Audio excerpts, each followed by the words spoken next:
Hello बच्चों, चलिए प्रश्न देखते हैं। द्विपदी गमन करने वाले प्राणी का नाम लिखिए। द्विपदी गमन का मुख्य लाभ बताइए। तो सबसे पहले तो जानेंगे हमारे प्रश्न की मुख्य अवधारणा क्या है। हमें प्रश्न में पूछा गया है द्विपाद द्विपाद गमन करने वाले प्राणी का नाम और दूसरा द्विपाद गमन का लाभ भी हमें बताना है। ठीक है, सबसे पहले द्विपाद गमन क्या होता है समझ लेते हैं। द्विपाद, ठीक से इसे लिखेंगे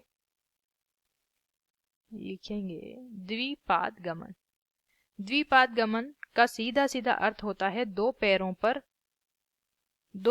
पर चलने वाला। इसे हम बाईपेडल लोकोमोशन भी कहते हैं। दो पैरों पर चलने वाला प्राणी जो है, इसका बहुत अच्छा उदाहरण होता है मानव या मनुष्य।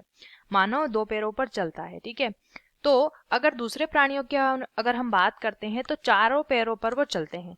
उनके जो आगे के पैर होते हैं, जैसे मनुष्य में दो हाथ दो पैर होते हैं, वैसे जो दूसरे प्राणी होते हैं जैसे कि शेर, कुत्ता, बिल्ली, ये सभी चार पैरों से चलते हैं। तो उनमें क्या होता है कि वो चारों जो हैं अग्र पाद भी होते हैं जो चलने के काम आते हैं। तो चलने के अलावा अन्य कार्य करने में उन्हें जो है उनसे परेशानी होती है।